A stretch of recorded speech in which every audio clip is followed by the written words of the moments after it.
월요일에 올리는 투자 마인드 이야기 중에 하나입니다. 오늘은 이제 그 집을 사면은 알게 되는 그런 감정에 대해서 한번 얘기를 해보려고 합니다. 요즘에 서울 아파트 거래가 되게 살아나고요. 그다음에 뭐 지방 빌라는 침체다 이런 얘기를 하지만 사실 서울 수도권 쪽이 지금 거래량이 많이 늘고 있습니다. 그러다 보니까 사실 인구의 절반이 살고 있는 수도권에서 거래량이 는다는 거는 아무래도 뭐 집값도 훨씬 더 비싸기 때문에 큰맘 먹고 집을 사는 분들이 상대적으로 지방보다는 많겠죠. 그러다 보니까 이제 집을 살까 말까 되게 고민 많이 하시고 그러면서 집을 사기 때문에 걱정도 많아집니다. 근데 이제 최근에 유의미하게 느껴지는 게 저의 영상 댓글들을 보면은 제가 뭐 최근에 뭘 샀고요, 어떻게 샀고 뭐 제가 뭐 어떤 마음이 힘들었지만 뭐 어떻게 샀습니다, 뭐 이런 분들이 댓글을 많이 답니다. 이게 예전보다 확실히 늘었어요. 그게 이제 거래량 통계에서도 나오지만 이 댓글, 그러니까 이 유튜버의 댓글로도 어느 정도 알 수 있지 않나 라는 생각도 좀 들거든요. 그러다 보니까 제가 준비했습니다. 오늘 집을 사면은 알게 되는 어떤 4가지 감정들에 대해서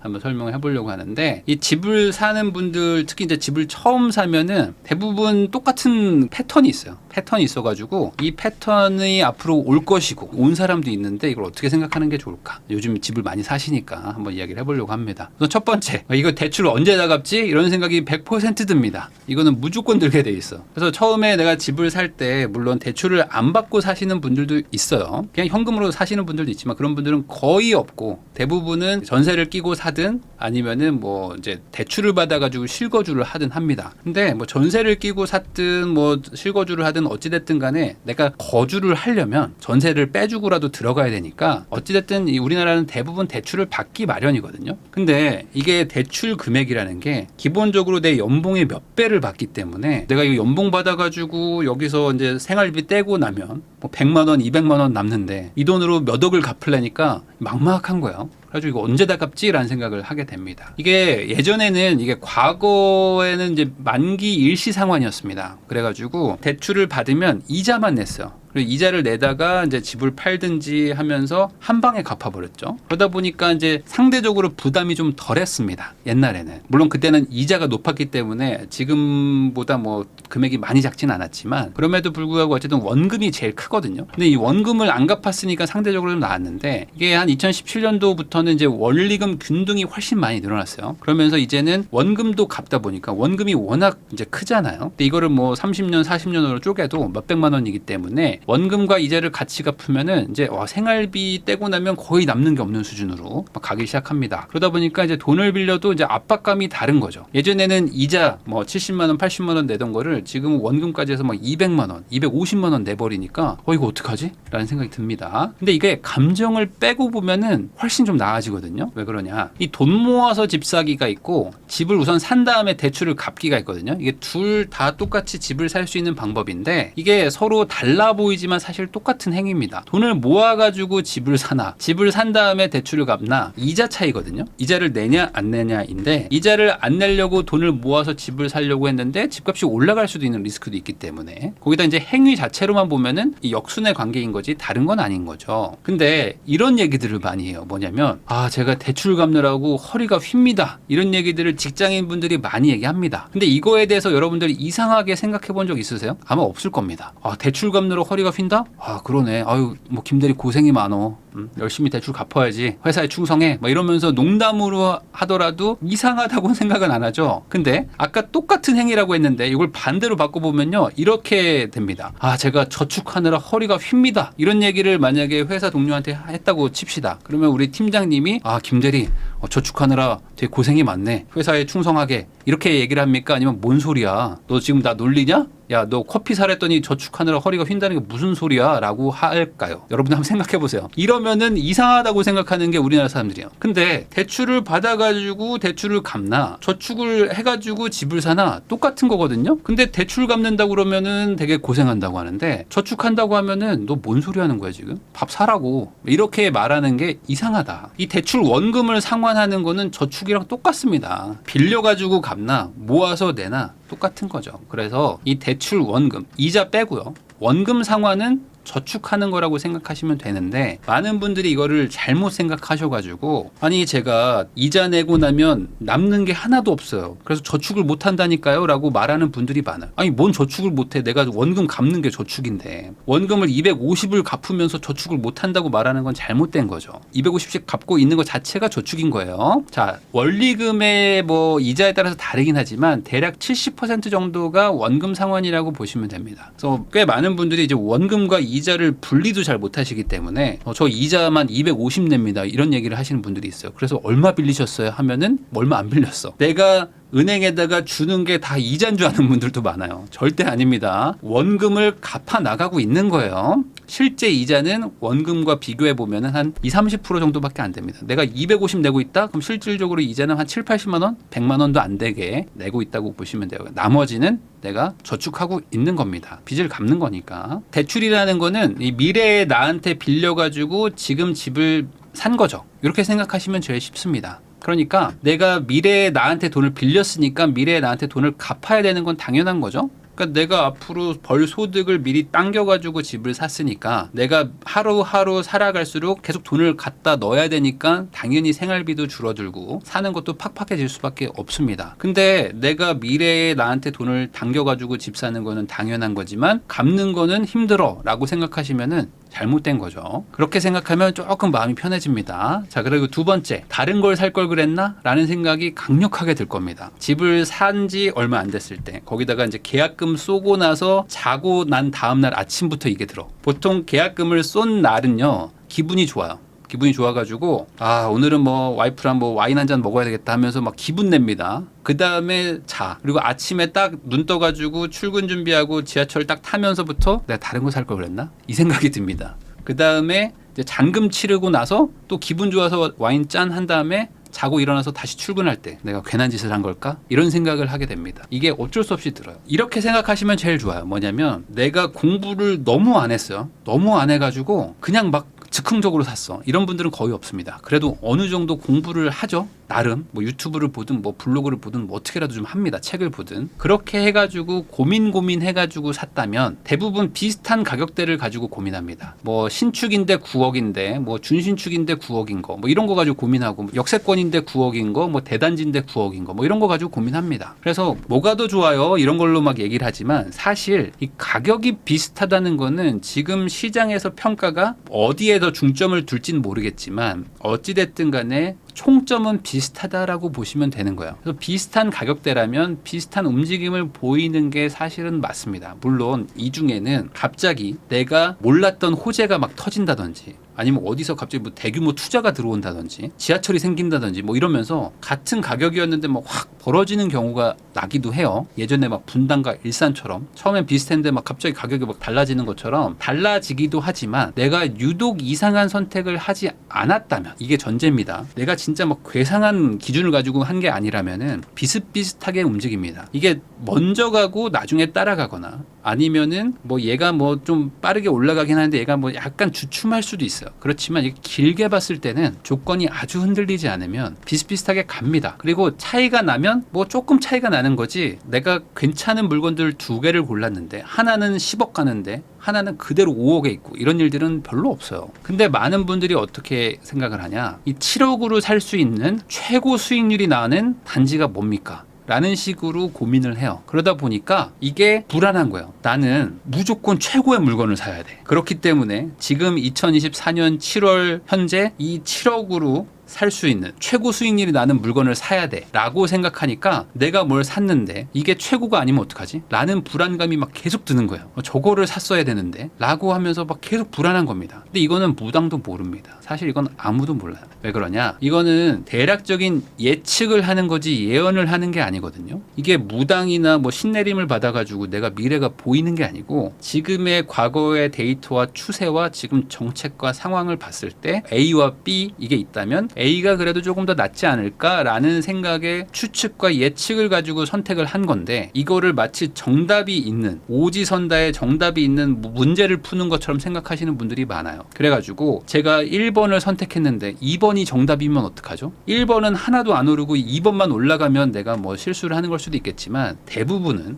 웬만하면은 같이 움직이는 그 경향성이 있습니다. 그러니까 이 부동산이라는 건 워낙 변수도 많고 정책이 갑자기 막 바뀌기도 하고 대출을 해줬다가 안 해주기도 하고 막 이렇기 때문에 이건 지나고 나서 보면은 내가 맞췄네라고 할 수 있지만 실제로 다시 과거로 돌아가면은 그때 정보와 그때 규제를 가지고 경향성을 판단해서 하는 거기 때문에 맞출 수도 있고 못 맞출 수도 있는 겁니다. 근데 중요한 건 뭐냐면 그래도 그 차이가 아주 크게 벌어지지는 않는다. 그래서 많은 분들이 이 고민을 하면서 차라리 다른 걸 살 걸 그랬나라는 생각으로 가게 되는데 이렇게 가지 마시고요. 이쪽으로 가세요. 이쪽으로. 내가 만약에 잘못된 선택을 했을 수도 있잖아요. 그러면은 다음에는 조금 더 좋은 거 사자라고 생각하시는 게 맞습니다. 왜냐면 이 인생이 길어요. 인생이 길고 이 집을 하나 사가지고 여기서 평생 살 것처럼 고민하시거든요. 근데 대부분은 집을 좀 갈아탑니다. 갈아타는 일들이 많아서 인생도 길고 하기 때문에 지금 내가 이거 못 사면은 인생 망가지는 것 같지만 사실 그렇지 않거든요. 다음에 또 어떤 기회가 생겨가지고 돈을 모아서 다음번에 또 운 좋게 잘 사면 또 메꿔지기도 하는 게 부동산 투자기 때문에 다음에 잘한다라고 생각하셔야 되는 거지 지금 제가 한 선택이 베스트인가요? 라고 생각하시면은 계속 이거에 빠집니다. 이걸 생각하시는 게 가장 좋아요. 뭐냐면 전세 가격이 오르는 거를 보면은 어찌됐든 제일 좋다. 이렇게 생각하시면 됩니다. 내가 산 거 대비 좋아지면 그래도 나은 거죠. 베스트를 선택했다면 제일 좋겠지만 베스트를 선택 못하는 사람들이 훨씬 많기 때문에 그리고 그거는 확률 싸움인 거지 100% 내가 선택한다는 보장도 없죠. 그러면 가장 좋은 기준은 뭐냐면 전세가 오르느냐. 내가 살 때 전세 가격이 뭐 예를 들어 4억이었어요. 근데 이게 내가 사고 나서 막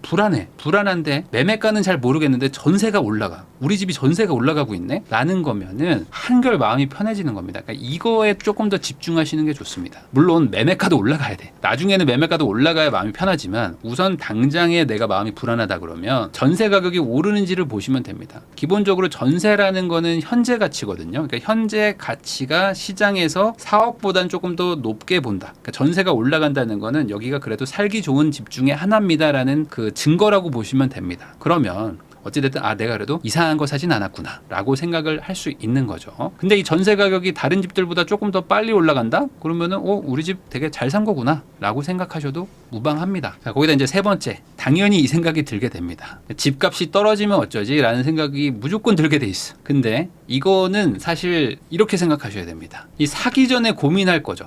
이거는 사기 전에 고민해야 되는 거지 사고 나서 고민할 사항은 아닌 거예요. 그러니까 제가 말하는 건 집을 사고 난 직후에 드는 감정이에요. 그러니까 내가 집을 산 지 한 달, 뭐 2달쯤에 바로 이 감정이 들어요. 사긴 샀는데 떨어지면 어떡하지? 큰일인데? 이런 생각이 막 듭니다. 그럴 거면 이게 한두 달 전에 샀다는 기준으로 봤을 때 이게 고민될 거였으면 사기 전에 고민해서 사든 안 사든 했어야 되는 거지 사고 난 뒤에 걱정하는 건 사실 무의미한 거죠. 잔금을 치렀으면 이런 생각을 버리는 게 맞습니다. 왜 그러냐? 부동산이라는 건 기본적으로 최소 2년 단위로 무언가를 거래를 하게 됩니다. 거기다가 이제 취득세도 냈죠. 중개비도 냈죠. 거기다 뭐 가구도 사고 이사비도 내고 하면은 돈이 꽤 들어가요. 그러니까 이미 살 때부터 손해보고 시작하는 게 이 주택 매수입니다. 그러다 보니까 집을 사기 전에 많이 고민을 하셔야 되고요. 그래서 안 살 거면 안 사는 게 맞는 거지 사고 나서는 걱정은 버려야 됩니다. 걱정은. 왜 그러냐? 샀으면 우선 믿어주는 기간이 한 2년 정도는 가는 거죠. 왜냐? 이 모든 세제가 다 2년 정도는 뭔가를 보유를 해야지만 일반 과세도 되고 비과세도 되기 때문에 그렇습니다. 자, 그러면 걱정을 하지 말라는 게 내버려 두라는 게 아닙니다. 이 걱정을 하지 말고 대응을 해야죠. 걱정과 대응은 완전 다른 거예요. 걱정은 그냥 계속 고민하고 있는 거예요. 계속 고민하고 걱정하고 있는 거예요. 집값 떨어지면 어떡하지? 떨어지면 어떡하지? 그렇다고 내가 뭘 할 수 있는 건 없어요. 내가 할 수 있는 건 뭐냐면 집값이 떨어지거나 떨어지는 기미가 확실하다면은 팔 준비를 하는 거죠. 그게 대응인 거지. 떨어지면 어떡하지? 떨어지면 어떡하지? 라는 거는 그냥 쓸데없는 짓이다. 그러면 어떻게 대응을 해야 되는가? 2달에 한 번 정도는 조사를 하는 게 좋습니다. 기본적으로 집을 샀다는 거는 어찌됐든 간에 그 동네 중개사 한두 곳은 알게 됩니다. 그리고 최종 계약까지 했다면은 계약한 중개사를 알게 되겠죠? 그러면 이 중개사한테라도 물어보세요. 내가 도저히 다른 중개사한테 못 물어보겠다면은 나 집을 사준 사람한테라도 매매, 전세, 월세라도 한번 물어보시면 그분들이 얘기를 잘 해줄 겁니다. 물론 그분만 믿을 수는 없기 때문에 다른 사람들도 다시 물어보는 게 제일 좋아요. 여러 명한테 물어보세요. 그래가지고 매매도 물어보고 전세도 물어보고 월세도 좀 물어보시면 좋습니다. 자, 근데 아까도 말했듯이 전세가 올라가요. 월세는 바로바로 잘 반영이 안 되거든요. 월세는 조금 느립니다. 얘는 느려가지고 월세가 올랐다? 그러면 확실하게 이 동네가 좋아지는 거고요. 전세만 좋아져도 지금 사람들의 심리가 어찌됐든 이 집이 꽤 괜찮은 집이구나 라고 평가한다고 봐도 됩니다. 그러니까 매매는 잘 몰라도 전세랑 뭐 월세가 올라간다? 그러면은 걱정을 조금 내려놓을 수 있다 라고 생각하시면 됩니다. 자, 집이라는 거는 주식이랑 코인이 아니어가지고 뭐 사고 팔고가 잘 안 돼요. 그러다 보니까 살 때 이미 손해를 보고 사가지고 장기 보유하면서 뭐 이자를 내면 내든 뭐 세금을 내면 내든 하면서 가지고 가다가 천천히 방향이 움직이는 거를 보고 내가 이득을 보는 그런 상황이라고 보시면 되기 때문에 이거를 너무 급하게 생각하시면 안 됩니다. 자, 실거주자가 보통 한 7년 정도 보유를 해요. 그러니까 이 7년이라고 생각해 보면은 내가 살면서 집 사가지고 몇 번 집을 거래를 못 합니다. 물론 다주택자 하시는 분들은 뭐 거래 경험이 많겠지만 웬만한 분들 일반적인 분들은 거의 뭐 살면서 집을 한 4-5번 사면 많이 사는 뭐 그런 거라고 보시면 됩니다. 뭐 전세 월세는 계약을 많이 하시지만 그래서 내가 괴상한 기준으로 막 이상한 기준으로 사는 분들 있잖아요. 나는 뭐 나홀로 아파트가 좋고 뭐 옆에 뭐 유흥 시설 같은 게 많은 게 좋고 뭐 이상한 개념으로 만약에 샀다. 나는 뭐 정말 조그만 원룸이 좋아 뭐 이렇게 샀다. 이런 분들 아니고서는 대세적인 흐름을 따라갑니다. 남들이 떨어지는데 내 것도 떨어지는 거는 내가 뭐 잘못한 게 아니잖아요. 이건 어쩔 수 없는 거잖아요. 시황이 바뀐 거니까. 근데 이런 것들도 내가 막 너무 걱정을 하는 분들도 있어요. 근데 남들은 안 떨어지는데 내 것만 떨어지면 이건 큰일인 거고. 그래서 남들이 좋아할 만한 물건을 샀다 그러면 우선은 기다리는 게 맞습니다. 자, 근데 다른 건 다 올라가요. 다른 애들은 막 다 올라가는데 내 것만 이상하게 횡보를 하거나 막 하락해요. 아니면 다른 것들은 다 막 상황이 좋아 보이는데 우리 집은 막 전세도 안 올라가. 월세도 그대로야. 오히려 막 매매가는 막 계속 막 흔들흔들해. 이런 거라면은 이건 경고 신호가 맞기 때문에 제가 아까 말한 대로 시세 체크를 잘 하시면 됩니다. 그리고 사고 나면은 관심을 끊고 내버려 두는 사람이 생각보다 많거든요. 특히 집을 산 거를 약간 숙제를 해결한 것처럼 생각하시는 분들이 많아요. 내 일생 일대의 숙제를 해결했다. 그러니까 나는 이제 더 이상 끝. 난 여기서 평생 살아야지. 뭐 이런 생각을 하시는 분들이 생각보다 많습니다. 그래서 오히려 집을 사고 회사에 막 올인하시고 그리고 막 자기 본업에 막 집중해야지 라고 하면서 집 시세를 전혀 모르는 사람들이 많아요. 우리 집이 뭐 그렇게 비싸졌어? 우리 집이 뭐 그렇게 떨어졌다고 하시는 분들이 정말 많거든요. 근데 저는 이거는 기준이 있습니다. 뭐냐? 내가 한 20억 넘는 집 샀어요. 근데 이게 막 대단지야. 1000세대, 2000세대, 막 3000세대 막 이 정도 돼. 근데 거기에 초등학교도 있고 뭐 중학교도 있고 막 이래요. 막 지금 뭐 둔촌주공이라든지 뭐 반포의 아파트라든지 뭐 강남의 뭐 대단지 아파트 같은 거 있죠. 그런 것들을 사놓으신 분들은 뭐 이렇게 하셔도 됩니다. 근데 이런 거 아닌 분들이 훨씬 많거든요. 그런 분들은 항상 신경을 써야 됩니다. 신경 쓰고 조사하고 얘가 흐름이 좀 안 좋으면 이걸 어떻게 팔아야 되나 안 팔아야 되나 항상 마음의 준비를 좀 하셔야 됩니다. 왜 그러냐? 이게 처음 집을 살 때보다 사실 두 번째 집 살 때, 세 번째 집 살 때, 그러니까 이거 갈아탈 때가 사실 훨씬 더 중요합니다. 왜 그러냐면 처음 집을 살 때는 보통 자산이 별로 없어요. 저축하는 기간도 짧기 때문에 모은 돈 조금에다가 뭐 신용대출 조금 받아가지고 거기 뭐 전세를 끼고 하면서 좀 막 어떻게 탈탈 털어서 막 삽니다. 그러다 보니까 비싼 집도 못 사지만 있는 거 뭐 대출 갚고 하면은 그러니까 한마디로 자산의 규모가 너무 작아요. 근데 이걸 한 6년, 7년 살죠. 그 다음에 두 번째로 막 갈아탄다 이렇게 할 때는 뭐 시세 상승이 있다 그러면 상승분에다가 뭐 그동안 뭐 신용대출도 갚았죠. 담보대출도 갚았죠. 그 다음에 뭐 이런저런 뭐 또 소득도 늘죠 하면서 뭐 현금으로 막 3, 4억, 막 5, 6억을 들고 뭘 살지를 막 고민할 때가 옵니다. 그러니까 처음에 집 살 때는 1, 2억밖에 없어가지고 이걸로 어떻게 하지? 막 했었는데 한번 갈아타게 하려고 할 때는 현금이 엄청나게 늘어나 있는 분들이 보통 갈아타기를 합니다. 그러다 보니까 저축한 돈에다가 집 한 돈까지 투자하게 되면은 이때가 사실 본 게임입니다. 그러니까 처음 집을 살 때는 어찌 보면은 그냥 리스크 방어용으로 사는 것이고 얘가 잘 돼가지고 번 돈에다가 그동안 모은 돈까지 합쳐가지고 두 번째, 세 번째 때 자산을 많이 상승을 시키느냐 못 시키느냐가 내 노후를 결정하는 경우가 훨씬 많거든요. 오히려 내버려 두지 마시고 팔아야 될 때는 팔아야 될 수도 있는 겁니다. 올라서 팔 때도 있고 내려가서 팔 때도 있는 거죠. 자, 그리고 마지막으로 여유 부리지 말라라는 말을 하고 싶었습니다. 뭐냐면 이 내 집을 산다는 거는 이걸 안 해본 분들은 잘 몰라요. 이게 전세나 월세만 계속 살잖아요. 그러면은 내 집에 산다는 개념에 대해서 이게 개념이 잘 안 옵니다. 특히 이제 부모님 집에서 같이 살 때, 그러니까 내가 자녀로서 살 때랑 내 명의로 내가 고생해가지고 뭔가 돈을 모아가지고 막 대출도 끼고 뭔가를 사서 여기에 실거주를 한다는 거는 약간 달라요. 그래가지고 이 내 집에 산다는 안정감이 크다 이런 얘기들을 하시는데, 실제로 내 집을 사가지고 거기에 막 들어가면은 뭐 어떤 분들은 막 셀프로 막 청소하기도 해. 그러니까 새 차를 산 거보다 훨씬 더 큰 거죠. 그러니까 차를 사가지고 얻는 기쁨의 한 몇 배라고 저는 봅니다. 그러니까 차를 사도 기분이 좋죠. 근데 그거보다 훨씬 더 크다. 자, 그러다 보니까 요거를 겪어봐야지만 알 수 있는데, 이게 가장 큰 게 이거예요. 뭐냐면 대출만 다 갚으면 우리 집이다 라는 이 안정감이 어마어마합니다. 이게 무슨 소리예요? 아니 뭐 대출이 수억 원인데 이거 어떻게 갚습니까? 이거 막막할 것 같은데 라고 생각하시겠지만 이게 달라요. 무슨 소리냐? 제가 설명해 보겠습니다. 이 대출을 받든 뭘 하든지 간에 집을 사가지고 이제 실거주를 하잖아요. 그러면은 그때 가장 큰 차이가 이겁니다. 미래가 계산이 돼요. 이제부터는 미래가 계산이 됩니다. 기본적으로 내가 집이 없으면 뭐 전세라든지 월세라든지 아니면 집주인이 갑자기 들어오니까 나가라든지 하면서 변수들이 계속 있습니다. 어찌 보면 이 필수제라는 주택이 변수제가 되니까 이 고민이 계속 해결이 안 되는 부분이 있어요. 거기다가 이제 집값이 뭐 내려갈지 올라갈지 이런 것들을 판단하면서 내 투자금도 어떻게 해야 되는 거지라는 그 불안 요소들이 생기는데, 집을 사잖아요. 그때부터는 이제 대출만 갚으면 돼 라고 생각하니까 미래가 딱 나오죠. 아, 나는 월급이 얼마고 생활비가 얼마기 때문에 떼면은 얼마 남는다. 이걸로 갚으면은 쭉쭉쭉쭉 갚으면은 20년 뒤에 내 집, 30년 뒤에 내 집, 이렇게 딱 정해집니다. 근데 이게 없으면 언제 내 집이 생기는 거지? 그리고 나는 그때 가서 어떤 집을 살 수 있는 거지? 거기다 나는 이사를 또 가야 될 수도 있기 때문에 우리의 주거 안정성이 막 흔들흔들한데? 이런 것들이 계속 불안하게 되는 거죠. 그러니까 이게 미래가 계산이 되는 거랑 미래가 계산이 안 되는 차이가 되게 크다는 거. 거기다가 이제 전월세 살 때랑 좀 뭔가 마음가짐이 좀 달라집니다. 그래서 이제 집에 대한 애착도 좀 생기고, 그리고 뭔가 이 동네가 약간 우리 동네 같고 약간 제2의 고향 같기도 하고, 뭔가 이제 집을 샀기 때문에 여기서 정착해야지 라는 마음도 들고, 그리고 우리 아이도 여기서 크겠지? 라는 생각도 들면서 갑자기 우리 동네가 좋아 보여. 약간 전세 월세 살 때는 똑같은 동네인데 아, 이놈의 동네 떠야지 뭐 이렇게 하다가 갑자기 내가 집을 사잖아요? 그러면 우리 동네도 살기 좋아. 이런 생각이 듭니다. 그래가지고 이 보통 자기 자가를 가지고 있는 분들은 거의 10의 9은 우리 동네 살기 좋아요 라고 말을 합니다. 그게 괜히 그렇게 얘기하는 게 아니라 이 애착이 생겨가지고 그렇습니다. 근데 여기서 문제가 생겨요. 뭐냐면 그러다 보면 이제 여유를 부리기 시작합니다. 어떤 말이냐?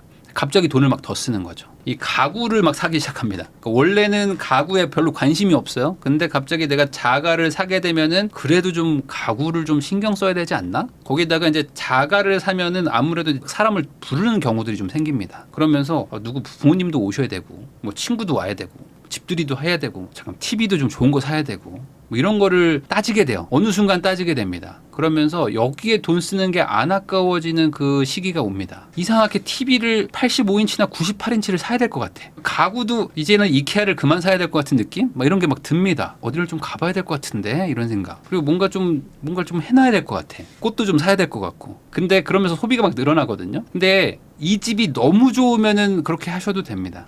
이 집이 너무 좋아. 그러면은 뭐 돈 쓰셔도 상관없는데 꽤 많은 분들이 나중에 후회할 수가 있습니다. 무슨 소리냐? 아, 너무 빨리 멈췄나? 라는 생각들을 할 때가 옵니다. 언제? 좀 살다 보면 내가 여기서 너무 빨리 멈췄나? 라는 느낌을 받는 거죠. 이 생각보다 상급지라는 거, 그러니까 우리 동네보다 유의미하게 더 살기 좋은 동네입니다 라고 다들 인정하는 데 있잖아요. 거기로 가기가 쉽지가 않습니다. 왜 그러냐면 이 더 좋은 동네로 가고 싶은 마음은 다들 있어요. 근데 이게 엄청난 의지와 계획을 가지고 꾸준히 준비하지 않으면 못 갑니다. 왜 그러냐면 이 상급지로 간다는 개념이 기본적으로 이 세 가지 중에 하나가 돼야 돼요. 뭐냐면 소득이 막 급격하게 늘어납니다. 뭐 사업을 하시든 뭐 아니면 뭐 경력이 엄청나게 막 좋아져가지고 뭐 연봉이 막 급등을 해야 됩니다. 근데 저축도 많이 해야 되죠. 그래서 돈이 막 쌓여야 돼요. 그래야지 상급지로 가는 거지. 대부분 우리 집이 오르면 상급지도 올라가거든요. 그래서 이 격차가 잘 줄어들지가 않아요. 그러니까 내 능력의 격차로 줄이는 건데, 아니면 뭐 다주택을 해가지고 막 성공을 해요. 막 뭐 여러 채를 샀는데 막 돈을 막 엄청 벌었다든지, 근데 뭐 세금이나 뭐 이런 것들 다 내고도 뭐 이렇게 하든지, 아니면은 이제 주식이나 뭐 코인 같은 거 이런 거를 통해 가지고 돈을 막 엄청나게 벌어서 다 남들의 격차를 막 따라잡고 넘어설 정도까지 돼야지만 상급지로 갈 수가 있습니다. 그래서 이걸 역설적으로 얘기를 하면은 소득도 확 늘어나야 되고 투자도 되게 잘해야지만 더 좋은 동네로 가가지고 거기서 정착하고 살 수 있는데, 기본적으로 상급지라는 데가 더 비싸니까 어떻게 됩니까? 대출도 더 받아야 돼요. 그리고 소득도 더 높아야 되고 소비도 더 늘어날 수밖에 없거든요. 그러니까 내가 빨리 멈췄다라는 걸 나중에 후회를 하잖아요. 그러면 따라갈 수가 없어요. 왜 그러냐면 기본적으로 소득 증가 대비 지출 증가 속도가 훨씬 빨라집니다. 특히 이제 40대 뭐 초중반부터는 이제 돈 모으기가 이제 쉽지 않아요. 생각보다 40대도 돈을 제가 착실하게 모으고 있습니다라는 분들이 별로 없어요. 대부분 아이도 키우고 하면서 이제 돈이 막 나가기 시작합니다. 예전에는 200만 원, 300만 원도 저축하던 사람들이 이제 100만 원 저축하기도 쉽지 않고 어느 순간은 막 적자가 나가지고 마이너스 통장 끌어다가 아이 학원비 내고 있고 막 이러거든요. 그래서 생각보다 이게 어렵다. 그래서 이 집을 사는 거가 사실 되게 막막합니다. 그리고 집을 안 산 분들은 집을 사는 거에 대해서 약간 그 최종 목표라고 생각할 수도 있는데, 이 집을 막상 사면요, 집 산 거는 이제 끝이 아니라 이제 시작이라는 생각을 갖게 됩니다. 아, 이제부터 시작이구나. 왜 그러냐? 대출도 갚아야죠. 대출 갚아야 돼. 끝난 게 아니야. 거기다가 집 샀다고 해서 노후 대비가 되는 것도 아닙니다. 노후에 뭐 이 집 팔아서 노후 대비할 거예요 하시는데, 집 팔면은 뭐 난 어디 가서 살아? 라고 생각하면 또 막막하거든요. 그러니까 이제 집을 사는 거는 이 인생의 긴 그 시간에서 어떤 일부의 그 과정인 거지, 이게 결과가 되지는 않습니다. 그러니까 이제부터 시작이라고 생각하시면은 여유 부리기는 쉽지 않다. 우리나라 사람들의 이제 자산 중에서 부동산 비율이 80%입니다. 그 말은 뭘까요? 다들 부동산을 가지고 있는 거예요. 그러니까 뭐 아예 무주택자이신 분들도 많지만 유주택자인 분들이 또 반이 있고, 상가나 뭐 건물, 뭐 토지 뭐 이런 걸 사고 있는 분들도 많죠. 그러니까 결국에 국민의 80%는 부동산 투자를 이래저래 하고 있는 거예요. 그러니까 나만 벌 수가 없어요. 내가 돈을 벌잖아요. 그럼 남들도 돈을 법니다. 그리고 상급지에 있는 분들도 돈을 벌고요. 하급지에 있는 분들도 어찌됐든 돈을 막 쌓아가지고 상급지로 막 오려고 합니다. 그런 목표를 가지고 다들 살고 있기 때문에 이 격차라는 거를 줄이기가 쉽지가 않고, 반대로 내가 여유를 부리게 되면은 내 순위가 이렇게 내려가기도 해요. 그래서 소득을 어떻게든 늘리려고 하셔야 되고, 저축도 어떻게든 늘리려고 하셔가지고 다음 단계도 한번 생각을 해봐야 됩니다. 물론 너무 만족해, 우리 동네 너무 좋아요 하시면은 그냥 멈추셔도 되는데, 이게 생각보다 꽤 많은 분들이 그때 조금만 더 할 걸 라는 생각을 하시는 분들도 많더라. 그럼 이제 마지막으로 이런 궁금함이 생길 겁니다. 아니 그러면 저는 뭐 언제 쉽니까? 아니 집 사는데 한 10년 고생해가지고 겨우 샀고 그다음 맨날 일만 하고 살았는데 이제는 좀 쉬어도 되는 거 아닙니까? 라고 생각하실 수도 있는데, 저는 그런 분들한테 이렇게 답을 하고 싶습니다. 뭐 몇 년이나 일했다고 쉬는가? 한번 생각을 해봐야 된다. 내가 30쯤 돼가지고 취업해가지고 한 10년 정도 일했죠? 10년 정도 일하고 뭐 한 12년 정도 일했어. 맞벌이를 열심히 했다 이거지. 그래가지고 이제 집 샀어. 그럼 이제부터 놀아도 됩니까? 아니죠. 내 남은 인생이 40년, 50년인데 뭐 몇 년이나 일했다고 쉽니까? 나중에 은퇴하고 푹 쉬시고 그때까지는 한번 열심히 살아보는 게 좋지 않을까 생각합니다. 이 집을 사면 느끼는 4가지 감정에 대해서 한번 정리를 해봤는데, 이런 경험을 많이 하실 거예요. 저도 해봤고 많은 분들이 했기 때문에 그래서 제가 일반적인 얘기를 한 것이고, 물론 이 중간에 뭐 내가 스스로 만족하면은 거기서 멈추시는 게 뭐 그게 본인의 목표 지점일 수도 있는 거니까 사람마다 다르다, 이렇게 생각하시면 될 것 같아요.